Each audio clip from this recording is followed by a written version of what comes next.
সাথী ও বন্ধুগণ, ওগো আমার ভারতবাসী, আমি হোসেন গাজী দেশ বাঁচাও সামাজিক কমিটির পক্ষ থেকে জমিয়তুল উলামায়ের একজন কর্মী হিসাবে, মানবাধিকার সংগঠনের একজন কর্মী হিসাবে, সিপিডিআর হিউম্যান রাইটস কমিশনের একজন কর্মী হিসাবে আমি ওগো ভারতবাসী, আমি তোমাদেরকে অনেক ভালোবাসি।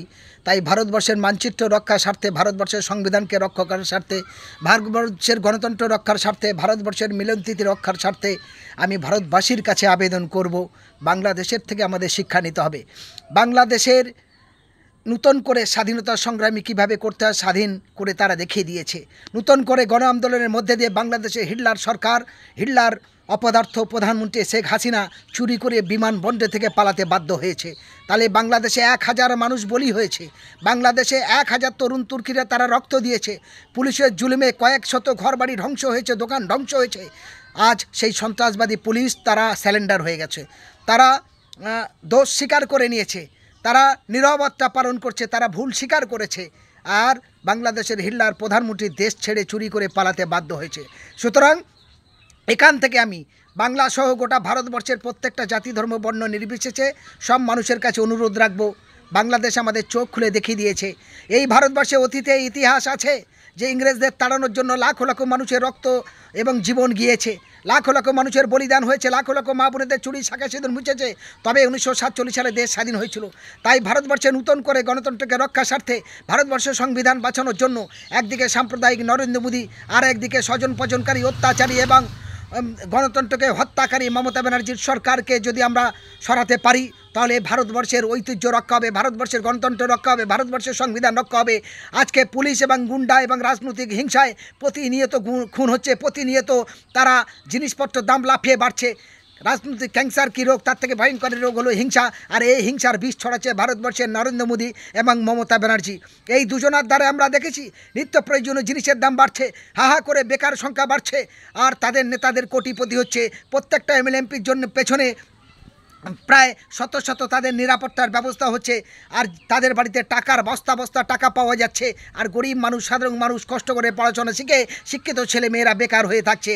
আর নেতাদের নিরাপত্তার জন্য গাড়ি বাড়ি অনেক কিছু হচ্ছে। আমি এই জায়গা দাঁড়িয়ে গোটা ভারতবাসীর কাছে অনুরোধ রাখবো, এই রাজনৈতিক নেতারা অর্থ ক্ষমতার গদির লোভের জন্যে মানুষের কুকুরের মতো মনে করছে। সেই জায়গা দাঁড়িয়ে আনিস খান থেকে শুরু করে আর আবু সিদ্দিক থেকে শুরু করে এরম হাজার হাজার দলিত, আদিবাসী এবং হিন্দু মুসলমানের ছেলেমেয়েরা প্রতিনিয়ত জীবন যাচ্ছে। তাই আগামী 7 তারিখে যারা আনিস খান সহ এবং আবু সিদ্দিকের ন্যায় ইনসাফের ডাক দিয়েছে, রাজনীতির সাথে তাদের সম্পর্ক নেই, আমি এখন আইএসএফ করি না, তারপরেও বলবো বিজেপি এবং তৃণমূলের বিরুদ্ধে যতগুলো রাজনৈতিক দল আছে, যতগুলি সামাজিক সংগঠন, গণসংগঠন আছে, যতগুলো বুদ্ধিজীবী সংগঠন আছে, প্রত্যেকের কাছে করজোড়ে আবেদন করব, আপনি আপনার বিবেককে প্রশ্ন করুন। বাংলাদেশের তরুণ তুর্কি ছাত্রছাত্রীরা, যুবক যুবতীরা আমাদের চোখ খুলে দেখিয়ে দিয়েছে কিভাবে গণ আন্দোলন করে গণতন্ত্র ফেরাতে হয়। বাংলাদেশের তরুণ তুর্কিরা 1000 মানুষের রক্ত দিয়ে তবে আমাদের সমাজকে শিখিয়ে দিয়েছে কিভাবে হিটলার এবং সন্ত্রাসবাদী ক্ষমতাসীন সরকারকে দেশ ছাড়া পালাতে বাধ্য করে। ফলে আমরা যদি পশ্চিমবঙ্গে প্রায় 10.5 কোটি 11 কোটি মানুষের বসবাস, এখানে আমরা যদি কমসে কম 6 কোটি মানুষ সংগঠিত হতে পারি, যদি আগামী 7 তারিখে যারা এই আবু সিদ্দিক সহ একাধিক খুনের অত্যাচারে যাদের জীবন গেছে, তাদের প্রাণ রক্ষার, তাদের বাড়ির ন্যায় ইনসাফ পাওয়ার জন্য, তাদের আত্মার শান্তির কামনার জন্য যদি এই আন্দোলনকে শক্তিশালী করতে পারে, একদিকে নরেন্দ্র মোদী ঠকঠক করে কেঁপে মানুষ অধিকার পাবে, একদিকে মমতা ব্যানার্জি তার ভুলটা বুঝতে পেরেছে, নতুন করে সংশোধন হলে আর কোনো মায়ের কোল খালি হবে না, আর রাজনৈতিক হিংসা হবে না, ভোটে লুট হবে না। যদি বাংলার গণতন্ত্রকে রক্ষা করতে হয়, গোটা দেশের রক্ষা করতে হয়, হিন্দু মুসলমান দলিত আদিবাসী সকলে একই ট্রেনে একই বাসে যাই, একই স্কুলে একই দোকানে আমরা কেনাকাটি করি, আমাদের সেই ঐতিহ্য যদি রক্ষা করতে হয়, এই রাজনৈতিক হিংসা বন্ধ করার জন্য, এই আরএসএসের হিংসা বন্ধ করার জন্য, এই আরএসএসের পরিচালিত তৃণমূল এবং বিজেপিকে রুখে নূতন বিকল্প গণতন্ত্রকে রক্ষার জন্য 7 তারিখের এই গণমিছিল, গণ আন্দোলনে সকলের উপস্থিত হওয়া দরকার বলে আমি মনে করছি। আমি হোসেন গাজী বাংলার প্রত্যেকটা সুবুদ্ধি সম্পন্ন মানুষের কাছে বলবো, আপনারা ভয় করবেন না পুলিশ দেখে, আপনারা ভয় করবেন না দলের গুন্ডা দেখে, আপনারা ভয় করবেন না প্রধানমন্ত্রী এবং মুখ্যমন্ত্রী থেকে, কারণ বাংলাদেশ থেকে শিক্ষা নিন। এই শিক্ষাকে সামনে রেখে সমস্ত রাজনৈতিক ভেদাভেদ ভুলে আগামী 7 তারিখে আবু সিদ্দিক সহ আনিস খান সহ একাধিক মানুষের যে প্রাণ গিয়েছে পুলিশের গণহত্যা, পুলিশের অত্যাচারে এবং রাজনৈতিক হিংসায়, তার বদলা নেওয়ার জন্য, তাদের পরিবার ন্যায় ইনসাফ পাওয়ার জন্য এই মহা মিছিলে আপনারা দলে দলে যোগদান করুন।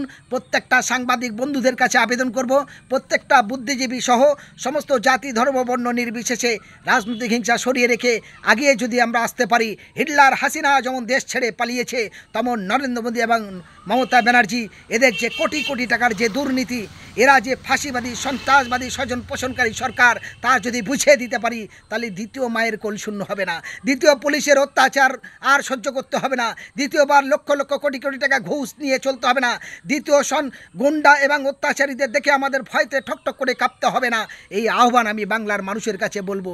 আপনারা জাগুন, আপনারা জাগুন, আপনাদের চেতনা ফেরুন। আগামী 7 তারিখে দলে দলে যোগ দিয়ে ওই মহা মিছিলে আত্মার শান্তির কামনা করে প্রত্যেকটা খুনি অপরাধীদের জঘন্য শাস্তির দাবিতে এবং যারা নিহত পরিবার, প্রত্যেকের পরিবারের ন্যায় ইনসাফ পাওয়ার আবেদনে আপনারা এই মিছিলে যোগ দিন। এই আহ্বান আমি প্রত্যেকটা শুভবুদ্ধি সম্পন্ন মানুষের কাছে রাখছি। আমি হোসেন গাজী, একজন মানবাধিকার কর্মী এবং দেশ বাঁচাও সামাজিক কমিটির সম্পাদক হিসাবে। ধন্যবাদ। আরেকটি কথা বলি, শেখ হাসিনা বাংলাদেশ থেকে নাকি পালিয়ে আসছে এই মুহূর্তে ইন্ডিয়ায়। আমাদের ভারতের সরকার যদি এই অপদার্থ প্রধানমন্ত্রীর ঠাঁই দেয়, এর বিরুদ্ধে গোটা দেশ জুড়ে যেন গণ আন্দোলন আবার শুরু হয়, এই আবেদন আমি আমার ভিডিওর মাধ্যমে প্রত্যেকটা মানুষের কাছে রাখলাম। ধন্যবাদ।